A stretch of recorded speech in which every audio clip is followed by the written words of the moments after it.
Guten Morgen miteinander. Es ist richtig cool bei euch. Es geht mir gut. Ich würde gerne noch ein bisschen bleiben, auch bis zur Buchens. Buchen. Wenn ich das gewusst hätte, hätte ich eine Woche gebucht, wo ihr mich hier unterbringen. Wir sind eine tolle Gemeinde. Ihr habt so viel sagen. Ich weiß nicht, ob ihr euch das bewusst sind. Ihr habt eine Geschichte, ihr habt einen Leiterwechsel. Und es ist selten, dass das gelingt in der Geschichte. Habt dem Sorge. Ihr habt tolle Leute. Ich habe einige ja schon kennt von euch, andere jetzt gelernt kennen. Und ja, ihr seid gesegnet, habt dem Sorge. Danke vielmals, dass ihr ein Teil sein von euch. Ich möchte mit euch ein paar mentale Marker setzen, zuerst am Anfang vor meiner Predigt. Ich mache das manchmal beim Joggen. Weil, ich weiß nicht, wie es euch geht, ich bin jetzt nicht jeden Tag Jogger, aber wenn ich mal gehe, dann passiert es manchmal, dass ich den Eindruck habe, jetzt redet gerade Gott zu mir und er gibt mir Ideen und ich habe nichts zum Schreiben dabei. Und dann muss ich mir mentale Marker setzen. Also bei den Waldhütten ist mir der Gedanke gekommen, bei dieser dicken Eichen ist mir der Gedanke gekommen, bei dem ersten Haus im Quartier ist mir der Gedanke gekommen und dann versuche ich das zu repetieren, unterwegs auf dem Heimweg und daheim hocke ich, bevor ich unter die Dusche gehe, schweißgebadet, zuerst schnell hin und gehe nochmal meine Runde durch und dann kommen all die Gedanken meistens wieder. Also, wir setzen ein paar mentale Marker. Bitte merkt euch da das Stichwort Brot. Okay? Brot ist da. Jesus ist da. Okay? Also natürlich nicht nur, aber jetzt für heute. Maidröscher ist da. Nein, falsch. Exit. Jetzt mache ich selber genug. Exit ist da. Denkt jetzt nicht an eine Organisation, sondern an einen Ausgang. Exit. Exit ist da. Und dann ist da noch der Maidröscher. Okay? Brot, Jesus, Exit, Maidröscher. Wenn wir mal schauen, ob ihr das schon drin habt. Immer wenn ich hingehe, sage ich das entsprechende Wort.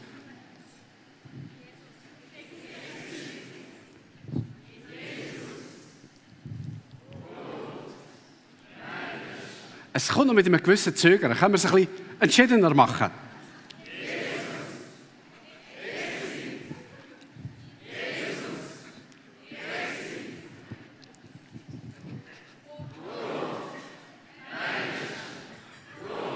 So, jetzt können wir anfangen. Merkt euch das. Ich war mitten in meinem eigenen Studium, wo ich vielleicht meine allergrößte Glaubenskrise überhaupt hatte. Und es war ganz eklig. Du studierst biblische Wahrheiten, machst ein theologisches Studium. Ich habe mich vorbereitet auf eine Dogmatikprüfung, die geht um all die wesentlichen Glaubensinhalte. Und ich weiss auf einmal gar nicht mehr, ob ich das überhaupt noch glaube. Ob ich das noch glauben kann. Es ist mir so vorgekommen, wie wenn so vieles, was ich in den vergangenen Jahren gelebt habe, wie wenn das nur so ein bisschen gespielt gewesen wäre. Ich kann jetzt noch nicht meine Geschichte erzählen, wie meine Beziehung mit Jesus Christus angefangen hat, aber es ist im Grunde genommen nicht ganz freiwillig passiert. Irgendein Pfarrer hat mein Leben Jesus gegeben. Und ich habe nicht recht gemerkt, was da passiert. Naja, und dann bin ich so im CVJM Jugendarbeit sehr aktiv dabei gewesen, habe dort meine Rolle, auch Annahme gefunden, Beziehungen gefunden. Und dann mitten in meinem Studium die Krise. Und es ist für mich alles auf der Kippe gestanden. Ich wusste, das Studium machst du irgendwie jetzt fertig, aber ich weiß nicht, was mit meinem Glauben. Und das hat nicht mit dem Studium zu tun gehabt, dass das mein Glauben unterhöhlt hätte. Das gibt es ja auch. Es war eine ganz eigene existenzielle Krise gewesen. Und ich möchte mit euch in einen Bibeltext schauen, wo genau das auch passiert. Sogar mehr als das passiert. Was denn tatsächlich zu einem kommt. Genau. Tönt doch einmal euch ein Handy auf bei Johannes 6, scrollt ins 6. Kapitel und all die Leute, die noch echte Bibeln haben, schlagen einfach an der entsprechenden Stelle auf. Johannes 6. Ich schaue mit euch dann nachher in einen Abschnitt hinein, aber ich muss 2, 3 Vorbemerkungen machen. Jesus hat in Kapitel 5, wenn ihr ein bisschen zurückscrollt, hat er den Leuten Brot gegeben. Es ist ein Speisungswunder, das dort passiert. Und dann macht Jesus etwas ganz Interessantes. Er setzt die Geschichte fort, indem er eine lange Rede hält über das vom Leben. Und er sagt, das Brot vom Leben ist, das bin ich, Jesus. Genau. Er möchte also, dass sie das Wunder, was sie Brot bekommen, nicht falsch verstehen, sodass er jetzt im Grunde genommen von heute an jeden Tag so eine Tischlein-Deck-dich-Aktion würde lancieren. Und sei darum, er sei das Brot vom Leben. Das ist eigentlich nur ein Zeichen. Das ist nicht etwas, das er wird regelmäßig wiederholen. Es ist nur ein Zeichen für etwas, nämlich, dass er das Brot vom Leben ist. Und die Reaktion der Leute auf die ist folgende. Wir lesen ab Vers 60, ich lese den Vers 60 vom 6. Kapitel und springe dann nachher gerade runter zum Vers 66. Also, Vers 60, da heißt es, viele nun von seinen Jüngern, die das hörten, sagten, dieses Wort ist unerträglich. Wer kann sich das anhören? Jetzt gehe ich zum Vers 66. Und von da an zogen sich viele seiner Jünger zurück und gingen nicht länger mit ihm. Und da sagte Jesus zu den 12, wollt vielleicht auch ihr weggehen? Und Simon Petrus antwortete ihm, Herr, zu wem sollen wir denn gehen? Du hast Worte ewigen Lebens und wir sind zum Glauben gekommen und wir haben geglaubt und erkannt, dass du der Heilige Gottes bist. Und Jesus antwortete ihnen, habe ich nicht euch, die 12, erwählt und so weiter. Das ist eigentlich nicht mehr, das gehört nicht mehr zu meinem Text, den ich mit euch teilen möchte. Sondern einfach nur die Antwort von Jesus, du bist der Heilige Gottes, du bist der Messias. Wer von euch kennt Menschen, die einmal sehr engagiert in der Gemeinde, in der Nachfolge von Jesus dabei sind und es heute nicht mehr sind? Wer von euch kennt so Leute? Also Leute, wo etwas vielleicht Ähnliches passiert ist. Natürlich, das ist immer eine sehr individuelle Geschichte, das sind immer individuelle Geschichten. Aber wahrscheinlich ist dort auch so etwas passiert wie da. Von da an zogen sich viele seiner Jünger zurück und gingen nicht mehr mit ihm. Und was mich erschüttert, das jedes Mal, wenn ich den Abschnitt lese. Viele seiner Jünger, es heißt nicht einige, es heißt nicht wenige, es heißt viele. Viele erleben eine Art Dekonstruktion, wie man dem heute sagt. Und sie können und wollen nicht mit Jesus gehen. Viele ziehen sich zurück, sagen Adieu. Und sie sind aber einmal ganz begeistert und mit Feuer wahrscheinlich Jesus nachgefolgt. Warum machen sie das? Warum machen sie das? Vielleicht haben sie gehofft, das wäre ein erster Grund, dass die Tischlein-Deck-dich-Geschichte sich jetzt dauernd wiederholt. Oder? Also, dass Jesus quasi noch mehr Brot und noch mehr und vielleicht Zöpfe. Ich habe heute ganz feine Zöpfe gehabt, weltbeste Zöpfe. Er hat vielleicht gehofft, es gab sogar eine Steigerung. Jesus sagt im Vers 26 in dem Kapitel, ihr sucht mich, weil ihr Zeichen, nicht weil ihr Zeichen gesehen habt, also nicht, weil ihr verstanden habt, was ich eigentlich nur will euch ein Zeichen geben. Also nicht, ihr habt den Täufer, die sind offenbar nicht verstanden, sondern weil ihr Brot gegessen habt, weil ihr satt geworden seid. Das heißt, die Menschen möchten von Jesus vor allem eins: Brot. Ein zweiter Grund, warum sie fortgehen. Jesus hat in dieser Rede im 6. Kapitel, bevor es dann zum Vers 60 kommt und Vers 66 bis 69, wo wir gerade gelesen haben, dort redet Jesus nicht nur von Brot, sondern er switcht auf einmal von «Ich bin das Brot des Lebens» zu ehrlicherweise schrägen Aussagen. Ich weiss nicht, ob ihr auch schon gemerkt habt, wie schräg das die Bibel manchmal ist. Was für schräge Sachen sie eigentlich sagt. Meine Frau zeigt dann einmal, was wir alles glauben. Ja, Und so eine schräge Aussage, die lesen wir jetzt gerade miteinander. Und zwar, es ist Vers 51 bis 55 im 6. Kapitel. Ich bin das lebendige Brot, Vers 51, das vom Himmel herabgekommen ist. Wenn jemand von diesem Brot isst, wird er in Ewigkeit leben. Und das Brot, das ich ihm geben werde, ist mein Fleisch für das Leben dieser Welt. Und da gab es einen Streit unter den Juden und sie sagten, wie kann der uns sein Fleisch zu essen geben? Und da sagte Jesus, ich komme zurück zum Bild vom Brot. Nein, er sagt, Amen, Amen. Ich sage euch, wenn ihr nicht das Fleisch des Menschensohnes esst und nicht sein Blut trinkt, so habt ihr kein Leben in euch.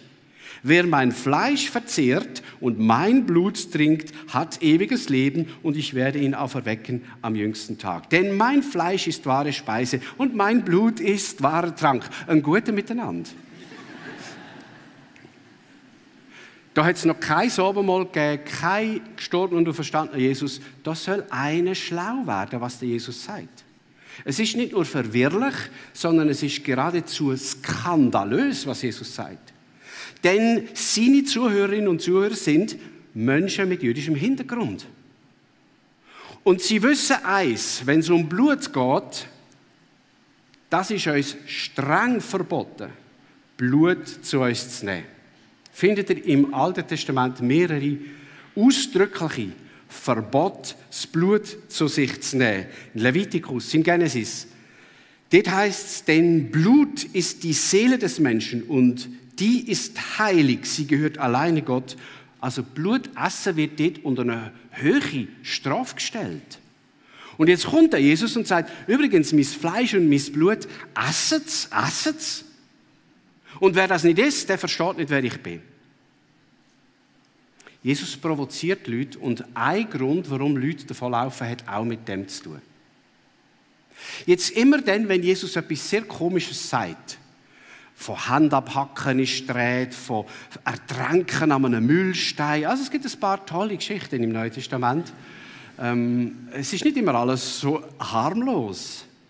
Immer dann, wenn er das macht, ist es im Grunde genommen, er redet in einem Bild, er redet in einem Gleichnis.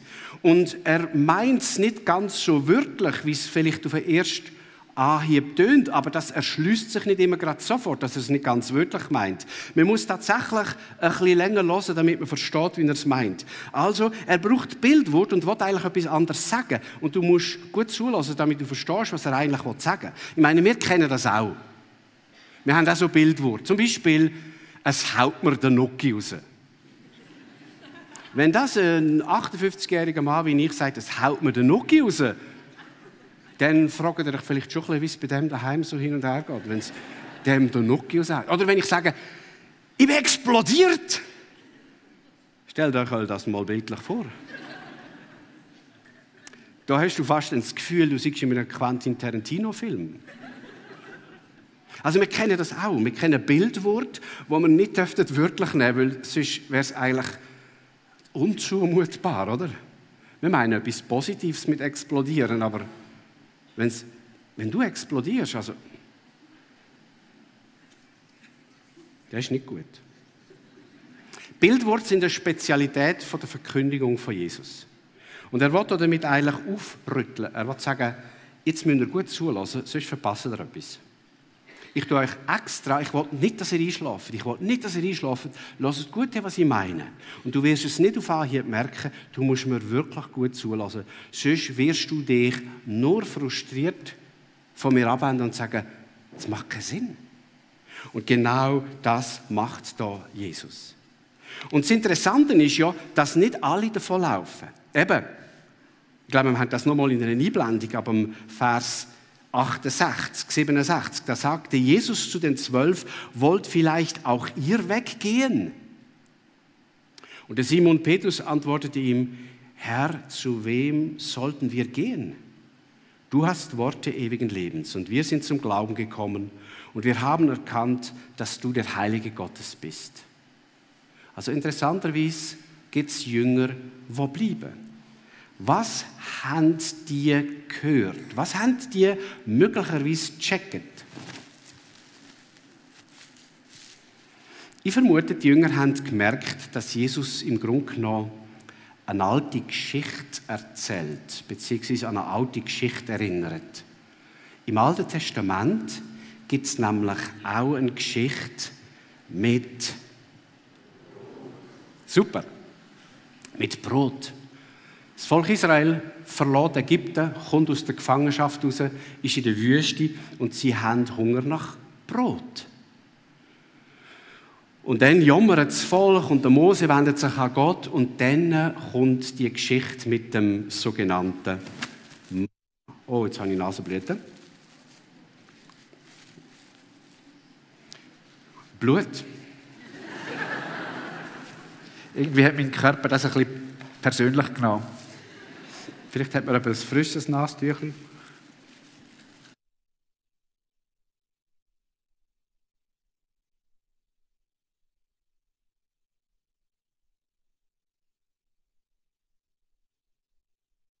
Das ist nicht ein Special Effekt jetzt, das ist nicht geplant. Okay. Wo sind wir gewesen? Beim Manna. Also Entschuldigung, wenn ich jetzt hier das Nastuch ein bisschen hebe. Ist das okay für euch? Ja, wenn es nicht ging, würde ich sagen. In der Regel hört es wieder auf.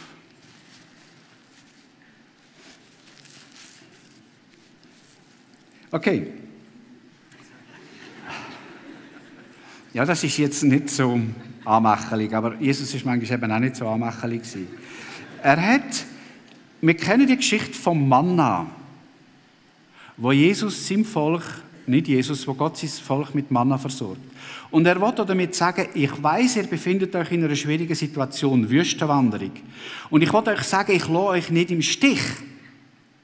Und wenn jetzt Jesus die Geschichte erzählt, er sei das Brot vom Leben, dann haben wahrscheinlich die Jünger verstanden, dass er im Grunde genommen die Geschichte in einer neuen Version erzählt. Denn das Volk Israel ist auch in einer schwierigen Situation. Sie sind unterdrückt von Römern. Ich glaube, ich muss schnell unterbrechen. Ja, ich hoffe nicht, dass der mentale Marker bei euch zurückbleibt. Ja. We had a bloody preacher hier. Okay, also. Ich bin nicht geblieben stehen, wo Jesus im Grunde genommen eine neue Version von dieser Manna-Geschichte erzählt. Und er möchte ihnen sagen, in dieser Not, wo das Volk sich jetzt befindet, unterdrückt von römischen Besatzern, keine Souveränität, beschränkt in ihrer Art und Weise, wie sie ihr Leben leben, wie sie ihren Glauben leben. Und in dieser Zeit wünschen sie sich natürlich vor allem eins von einem Messias, nämlich, dass er an diesen Umständen etwas ändert, dass er ihnen Brot gibt, dass er ihnen Befreiung gibt. Und jetzt kommt Jesus und sagt, jawohl, ich gebe euch Befreiung, aber ganz eine andere Art, die ihr meint. Und das führt dazu, dass eben die einen, die da stark auf dieser Brotseite, Brot steht im Grunde genommen symbolisch für er verändert meine Lebensumstände, er verbessert meine Lebensumstände, er optimiert meine Lebensumstände. Und Jesus tut ja das manchmal. Er heilt Menschen, er speist Menschen, er befreit Menschen. Aber am Ende geht es ihm viel mehr um eine innere Form der Befreiung und nicht so sehr um eine äußere Form der Befreiung. Und für das steht eben Jesus. Er möchte, dass sie Jesus suchen. Und einige sind so irritiert, dass sie Exit wählen, weil er die Erwartung, die sie hatten, nicht erfüllt. Also, Menschen von der damaligen Zeit haben ein Erwartungsproblem gehabt. Und ich glaube, dass wir das manchmal auch haben in unserer Nachfolge von Jesus. Wir haben oft ein Erwartungsproblem. Es ist gut, dass wir Hoffnungen haben. Hoffnungen sind wichtig. Wir können nicht sein ohne Hoffnung. Hoffnungen werden dann zu einem Problem, wenn sie mit sehr fixen Bildern verbunden sind. Mit sehr fixen Erwartungen, wer jetzt Jesus ist und was er für mich soll tun. Das ist übrigens überhaupt im Leben so. Wenn du jemanden lernst kennen, du verliebst dich und du wagst mit dem dein Leben, dann hast du oft ganz bestimmte Bilder, wie das wird sein. Und ich kann dir garantieren, es wird anders sein. Vielleicht merkst du es nach einem Jahr, vielleicht merkst du es nach 5 Jahren, vielleicht merkst du es nach 20 Jahren. Wenn du Kinder bekommst, machst du dir Bilder, wie das wird sein. Und ich kann dir garantieren, es wird anders sein. Wenn du in eine neue Kleingruppe kommst und du findest alle toll und du hast Vorstellungen, wie das wird sein und was das mit deinem Glauben macht, ich kann dir garantieren, es wird anders sein. Vielleicht besser. Es muss nicht immer schlechter sein, es kann besser sein. Die Variante nehmen wir gerne. Wäre komisch, wenn nicht. Aber manchmal wird es eben schwierig. Ich mag mich noch erinnern, als ich als 13-jähriger Bub mich unsterblich in die Andrea verliebt habe. Er hätte sie sollen sehen, eine grosse, schlanke, mit schönen Kruseli. Und ich dachte, mit dieser Frau will ich alt werden. 13. Und ich habe allen Mut zusammengenommen, bin in der Pause unter einem Lindenbaum, wo sie gestanden ist mit ihren Freundinnen, und habe, egal wer da gerade noch rumsteht, gesagt: Andrea, ich möchte mit dir gehen. So haben wir das gesagt bei uns. Ich möchte mit dir gehen. Und ihre Freundinnen, pfff. Dann habe ich gedacht, okay, es ist jetzt schwierig wahrscheinlich. Und dann sagt sie: Ich überlege mir's. Okay, bin ich halt wieder gegangen. Und am nächsten Tag sagt sie, wieder so mit ihren Freundinnen zusammen: Ich habe mir es überlegt. Und dann sagt sie: Ich will nicht. Und ich bin heim, habe mich aufs Bett geschmissen und habe mich sowas von geschämt. Warum kommst du überhaupt auf die blöde Idee, vor allen anderen die zu fragen, ob sie dich will? Und dann überlegt sie einen Tag lang, ich weiß nicht, was sie überlegt hat, und sagt Nein. Das war eine sehr demütigende Erfahrung.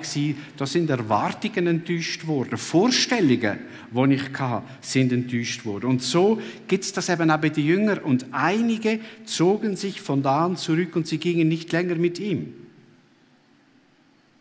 Immer wenn wir enttäuscht werden, auch wenn Gott uns enttäuscht, ist das schmerzhaft, aber es ist immer auch eine Chance zu verstehen, es geht dem Jesus gar nicht so sehr um Brot, sondern es geht dem Jesus um Jesus. Er als Person möchte ihr Leben ausfüllen. Er als Person mit seinem Wesen möchte, das hat Bernadette uns so toll erklärt gestern, in die Intimität führen. Und merkt ihr, Brotessen ist wichtig. Wir können nicht sein ohne Essen. Wir können nicht sein ohne äußere Versorgung. Wir können auch nicht sein ohne Gottes Wunder. Und wir wollen das auch gar nicht sein. Aber am Ende ist das, was deine und meine Seele am meisten braucht, gar nicht so sehr das Wunder, so gern ich es nehme. Ich stehe nicht in die hinterste Reihe, das hinterste der Reihe, wenn es um Wunder geht. Ich stehe gerne vorne hin. Aber ich weiss, es geht Jesus um viel mehr. Es geht ihm um ihn und wer er möchte sein für mich.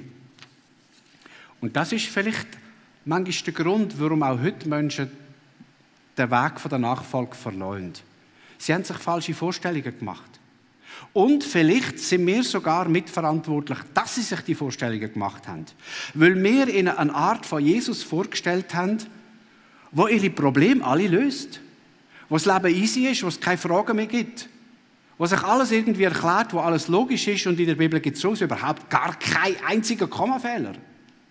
Und auf einmal merken sie, aber es gibt schon schwierige Sachen und es will niemand mit mir über das reden. Also manchmal tragen wir mit eine Verantwortung. Die Menschen wären nicht einmal so sehr enttäuscht von Jesus, wenn sie ihn wirklich kennen würden. Sie sind enttäuscht von dem Bild, das wir ihnen von Jesus präsentiert haben. Das geht nicht mehr auf in ihrem Leben. Und für das müssen wir uns entschuldigen. Für das müssen wir uns auch bei Gott entschuldigen, dass wir dazu beigetragen haben. Es hat vor einigen Jahren in der Zeitschrift Tierwelt, da bin ich selber noch ein Jugendlicher gewesen, wir haben die daheim, die Zeitschrift Tierwelt, hat es ein interessantes Inserat gegeben. Ich zeige euch das Inserat. Das Inserat ist ganz kurz gewesen. Ich suche Frau mit Mähdrescher. Interessenten melden sich bitte mit Bild unter Chiffre 5755. Was sucht der Bauer? Eine Frau oder ein Mähdrescher? Und von was sollen allfällige Interessentinnen denn ein Foto schicken? Von sich oder vom Mähdrescher? Und so geht es manchen Leuten mit Jesus. Sie hoffen auf einen Mähdrescher. Das heisst, sie würden Jesus nachfolgen, wenn er in ihrem Leben ein paar Probleme einfach so wegnimmt. Und sie ganz schnell löst für sie. Also, manchmal sind unsere Erwartungen, wenn wir uns in die Nachfolge von Jesus begeben, tatsächlich die, dass wir hoffen, er bringt einen Mähdrescher mit. Oder sogar 2 oder sogar 3. Also die meine praktische Ernteprobleme so bei dem Bauer würden lösen, möglichst gratis, oder? Weil sie bringt ihn ja mit. Kostet ja nichts. Gott verändert gerne Umstände. Ich will das nochmal sagen. Er verändert gerne Umstände zum Guten. Er greift ein. Er greift oft übernatürlich ein. Aber am Ende geht es ihm immer um ihn selber. Er möchte nicht, dass du dich in Mähdrescher verliebst. Er möchte, dass du mit ihm eine Beziehung hast. Egal, was er dir jetzt gerade mitbringt oder vielleicht auch nicht mitbringt. Im Blick auf deine Erwartungen, die du hast. Also er wiederholt die Wunder nicht in Endlosschlaufen. Und ich glaube, die Frage müssen wir uns manchmal auch wieder stellen. Wir müssen uns manchmal die Frage stellen, die Jesus da den Jüngern stellt. Wollt ihr auch weggehen?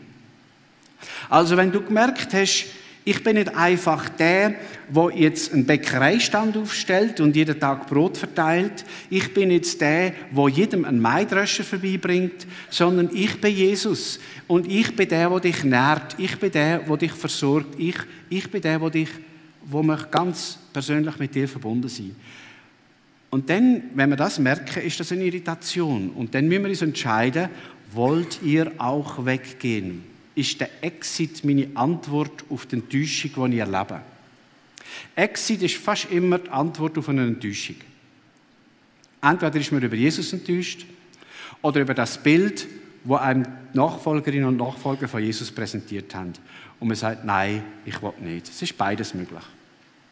Und wir müssen uns die Frage manchmal auch wieder stellen. Vor allem dann, wenn etwas Irritierendes passiert in deinem Leben. Wenn du merkst, der Mähdrescher ist nicht gekommen, dann ist es manchmal gut, sich zu überlegen, will ich Jesus weiter nachfolgen, auch wenn es keinen Mähdrescher gibt? Willst du auch weggehen? Ich finde erstaunlich, in welcher Freiheit Jesus seinen Jüngern das fragt. Er sagt nicht, oh bitte geht nicht weg, ich bin denn so allein. Er sagt das überhaupt nicht selbstmitleidig, sondern er sagt, ihr dürft. Wollt ihr auch weggehen?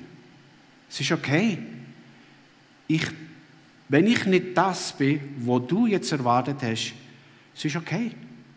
Du darfst gehen. Und sie sehen aber, dass er mehr ist. Sie sehen, wer er ist. Und sie sind bereit, sich auf den Jesus einzulassen. Und natürlich, die werden auch noch ein paar Krisen haben, wenn man dann weiterliest. Sieht man das. Sie haben dann manchmal gleich auch doch wieder das Gefühl, ach, so ein Mähdrescher wäre doch schon nicht schlecht.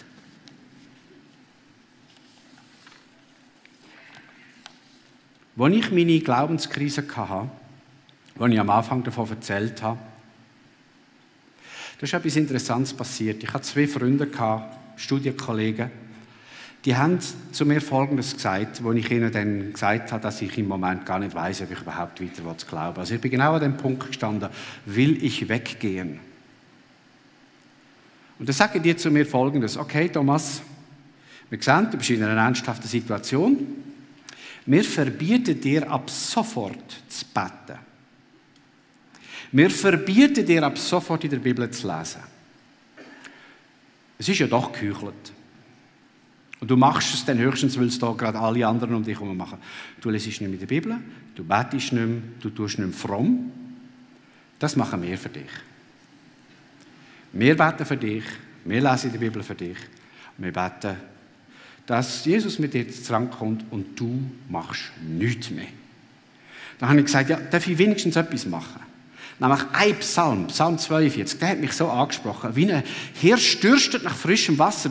Wenn es dich Gott gibt, es ist so trocken da, aber wenn es da irgendwo doch Wasser gibt, dann möchte ich es entdecken, dann möchte ich es erleben, für mich ganz persönlich. Darf ich wenigstens die Psalmverse beten? Okay, Ausnahme, aber nicht weiter. Und nach 2-3 Monaten ist Jesus ganz langsam wie wieder auf mich zugekommen, hat mich an den Arm genommen. Ich kann es schwer zu beschreiben. Und ich habe gemerkt, ja, ich darf ihm vertrauen. Er ist vielleicht noch mal ganz, ganz anders, als ich jetzt all die Jahre gemeint habe. Und er wird vielleicht noch mal auf eine ganz andere Art und Weise mit mir unterwegs sein, als ich es bis jetzt gemacht habe. Und er wird weitergehen mit mir. Und wenn er so ist, dann werde ich weitergehen mit ihm. Und irgendwo habe ich dann meinen Kollegen gesagt, übrigens, ich bete wieder. Sie haben gesagt, ja, für das beten wir schon lange, dass du auch wieder mal kannst. Ich bin so dankbar für die Freunde. Die haben das Beste gemacht, was sie machen können. Ich sage nicht immer, das muss man so machen. Aber für mich war es das Beste. Einfach jetzt nicht mehr so tun, wie wenn. Und nicht das Gefühl haben, wenn ich es nicht mache, passiert etwas Schlimmes. Und gleichzeitig zu wissen, die machen es.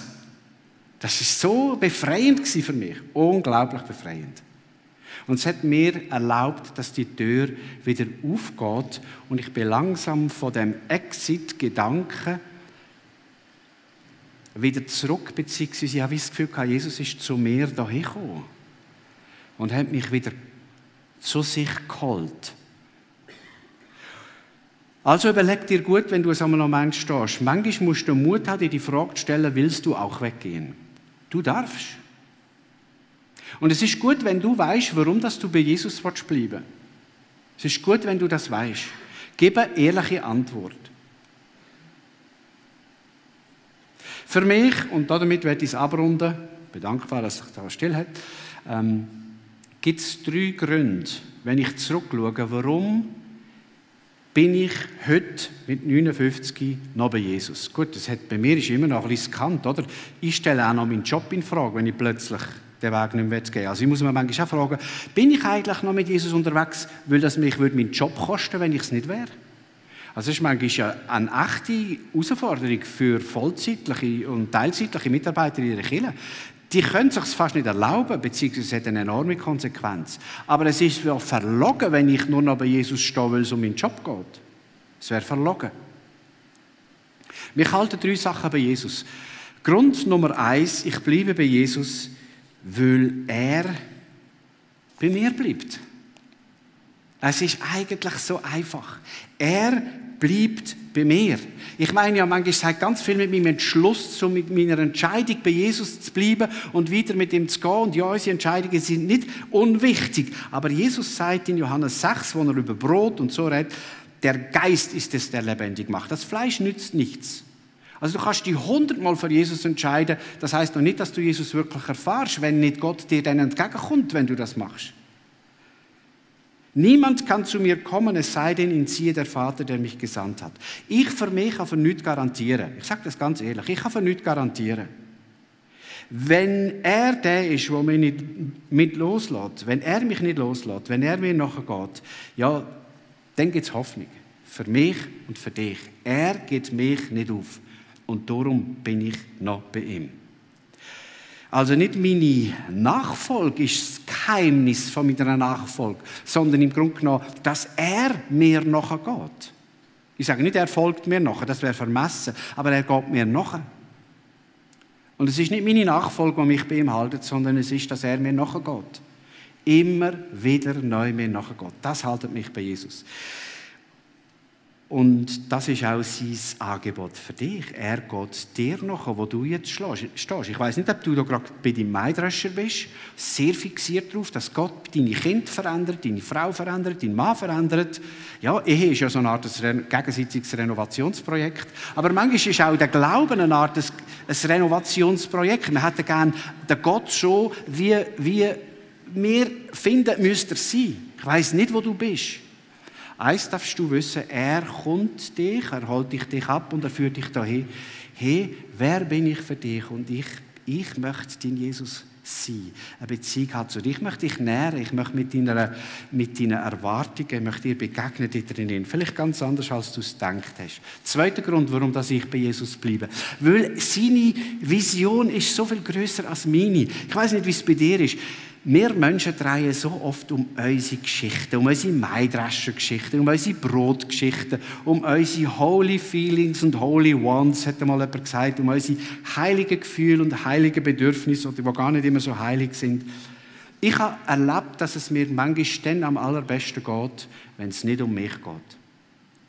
Das ist für mich ein Geheimniswort. Das ist eigentlich ein Paradox, dass es mir am allerbesten geht, wenn es gar nicht um mich geht. Wenn es um ihn geht, wenn es um andere Menschen geht. Es ist so etwas von befreiend. Und ich bin so froh, dass es beim Evangelium nicht dauernd um mich geht. Denn irgendwann wird es mir langweilig mit mir. Ich staune über meine Frau. Dass sie das wirklich noch ein Ja hat zu mir. Denn meine Welt ist manchmal enorm arm und klein. Aber seine Welt, Indien, Leprakranke, GVC, sogar in Aarau, wirkt Jesus. Das ist seine Welt. Und das hat mich bei Jesus zu sehen, es geht nicht um mich. Ein dritter Grund, warum ich gerne bei Jesus bleibe. Er hat versprochen, und entweder ist er ein elender Lügner oder es ist der grösste Trost überhaupt auf dieser Welt, dass er einmal die Welt in Ordnung bringt. Dass er einmal, ich weiss nicht, ob der Himmel voll Maidröscher ist, keine Ahnung. Ihr wisst, was ich meine mit Maidröscher? Ja, da wird ganz vieles in Ordnung gebracht, was da nicht in Ordnung gebracht ist. Aber vielleicht merke ich erst im Himmel, dass ich gar keinen Maidröscher brauchte, sondern einen guten Traktor, im Bild gesprochen. Und es kommt der Tag, wo sich die Fragen beantworten, wo sich meine Nöte eine Antwort finden, wo mein Sehnen gestillt wird. Und ich freue mich auf den Tag und ich hoffe, dass ich in meinem Todesmoment mich nicht, wenn denn der unweigerlich da ist, nicht am Leben festklammern, sondern sagen, Herr, ich komme zu dir und dort wird alles okay sein. Und ich freue mich darauf. Ich habe vor einem Monat eine 35-jährige, dreifache Mutter beerdigt. Und am Tag vor ihrem Tod bin ich bei ihr und ich war geflasht, muss ich ehrlich sagen. Die Frau, die sagt, ich bin bereit, ich will heim. Ich will heim. Zu meinem Vater. Und wir alle sind irgendwo irritiert darüber, dass das passiert ist. Wir alle hätten es uns anders gewünscht. 2-jähriges Mädchen ist ja verrückt. Aber diese Selin hat mir gezeigt, dass sie verstanden hat, wer Jesus ist und wer auf sie wartet. So möchte ich sterben. Morgen, übermorgen, 10 Jahre, 30 Jahre. Zu Jesus gehen. Und so schließe ich ab mit dieser Frage und sie wird auch eingeblendet. Wenn Jesus heute vor dir steht und dich fragt, willst du auch weggehen? Was ist deine Antwort? Denk an deine Maidröscher, an dein Brot. Denk an deine Gedanken, manchmal zu gehen. Ich lade dich ein, dass du ihm deine Hoffnungen gibst, deine Erwartungen gibst und einfach zu ihm kommst. Sie loslässt. Ihm erlaubst, dir die Antwort zu geben, die du brauchst und nicht die du meinst, dass du sie brauchst. Versteht ihr, was ich meine? Jesus. Es geht um Jesus. Und um nichts so sehr. Steht doch auf. Ich schließe mit einem Gebet. Jesus, du weißt, was jetzt in unseren Herzen und in unseren Gedanken uns bewegt hat. Und ich möchte mich ganz zu all diesen Menschen hier stellen und auch dir bekennen, dass ich manchmal sehr Maidröscher fixiert bin, Brot fixiert bin, all deine guten Gaben ja so schätze und du gibst sie gerne, ich weiss es, aber manchmal verdecken sie mir den Blick für dich. Komm, öffne uns die Augen für dich. Und lehre uns, was es heisst, dich mehr zu lieben als deine Gaben. Lehre mich, was es heisst, dich mehr zu lieben als deine Gaben. Und danke, dass du jeder Frau und jedem Mann, der da drin ist, nachgehst, mit deiner unendlichen Geduld. Ich danke dir dafür. Und ja, ich will sagen, nein, ich will nicht fortgehen. Du hast Wort vom ewigen Leben. Und ja, ich habe es gesehen, erkannt und geglaubt, du bist der Heilige von Gott. Und schenk uns, dass wir das auch morgen erkennen, dass wir das auch morgen bekennen, dass wir das auch morgen glauben können, weil du uns entgegenkommst.